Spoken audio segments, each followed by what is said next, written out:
No guests in the room. My wedding gift is eternity in a stone tomb.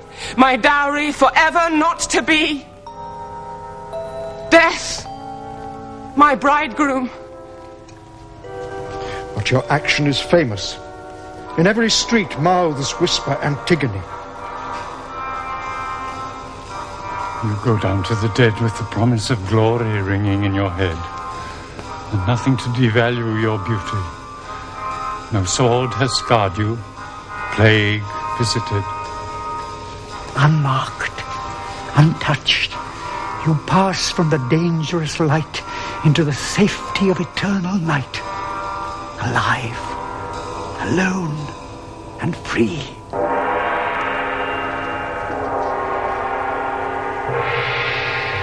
Do you remember the sad story of Tantalus' daughter? She was a stranger from Phrygia, unmarried like me, in danger like mine. She was sentenced to die on the rock of Sipylus, and there was no glory for her. Only the endless shock of the elements and the terrible place where she was imprisoned. The mountains embraced like fingers of ivy, tying her down, enclosing, entombing her, and she all alone while the snows blinded her and the freezing rain whipped her to rags and exposed her pain to the naked sky. What bitter tears she shed as she slowly turned to stone, and the grey rock petrified her by inches. And she died. Her story is mine. Today I shall share her rocky bed. But she was a goddess, not born for death like the children of men. Whose desperate mortality is their only certainty. Would it soothe your pain to share her destiny? Or soften your distress as, alive in the earth, you draw your last breath like her to be living again? Are you laughing at me? By everything this city of our fathers has ever held sacred, you landowners, you elder statesmen, you rulers of Thebes, my dying is no joke. Am I a figure of fun to be mocked like this and publicly humiliated as I leave you forever? Then, forests and meadows and our Theban river, glittering pathways ceaselessly flowing from Dirce's death till now, flat lands thundering beneath our chariots, you must be my witnesses, my only friends and mourners. As victimized by an unjust law, I go to my last home in the living tomb to wait, while the slow darkness descends, cold and starving on my stony bed, halfway between the living and the dead. No one has ever dared to go so far before as you have dared to go. Now you have stumbled and stubbed your toe, and will shortly shed your blood on the marble staircase of the law. You carry your father's crimes like a millstone on your back. Small wonder in such times if the bones bend or break. Nothing more painful than that. The remembrance of my father's long agony. And the curse on my suffering family from the beginning. So much grief from the unlucky chance of the son finding the mother's bed, and worse than anything, the benighted offspring of that unspeakable marriage. And I, with the others, share that terrible destiny. Conceived in incest, no repentance can soften the punishment. The years pass, the agony increases, and there is no pity for our tears, no marriage for me, for certain. I shall close that book forever as I meet my mother and father in the shades. The weddings will cease. Marriage to the woman of Argos finished my brother and finished me too. There will never be another.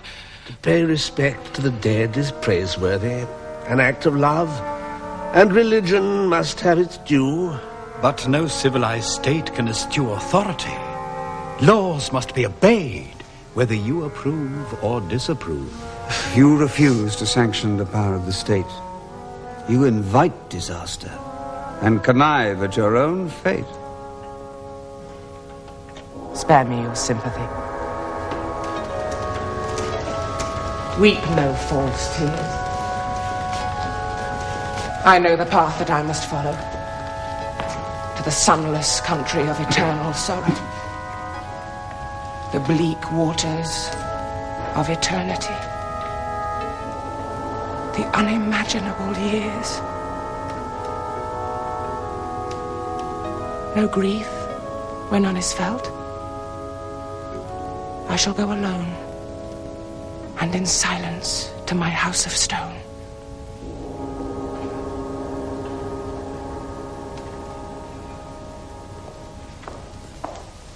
If death could be prevented by singing arias about it or other self-indulgent displays of grief, this performance would go on forever, I've no doubt. But I've had enough of it. Take her away, lock her up in her stone vault with half a mountain for a roof, and then brick up the door. Let her die there if she chooses. Or if she prefers to stay alive in her grave, she can, because the grave's the only fit place for her. Solitary confinement among the dead. Whatever she does, there will be no guilt on me or on the city. Her death's her own. But there's no place for her among the living. To my grave, then. My honeymoon bed. My prison. My crypt under the mountain. My home for the rest of time. I shall meet so many of my relations there. We shall all be guests of that sad-faced queen of the shadows, Persephone, in that bleak hotel that is never short of a room. I am the last. The unhappiest, I think. And the youngest, booking in too soon. But my father will be there to meet me at the door. My mother will smile and hold me as she often did. And my brother, he will be glad to see me more than all the rest. At each fresh grave my hands sprinkled the earth. At each I poured the purifying water and made offerings. And for my beloved Polynices, whose broken body I set to rest, I am rewarded with a shameful death. There are some, I know, more thoughtful people who respect my action. They must justify me. Not for a husband, you understand? Not even for a son would I have done this. If the law had forbidden it, I would have bowed my head and let them rot. Does that make sense? I could have married again, another husband, had more children by him if the first had died. Do you see? Well, do you understand me? My mother and father are dead. There can be no more brothers, never again. My love had to speak at Polynices' grave or nowhere. And for that, Creon sentences me to death, drags me here, and will shut me away in a cavern under the mountain. A living death in silence and darkness and solitude.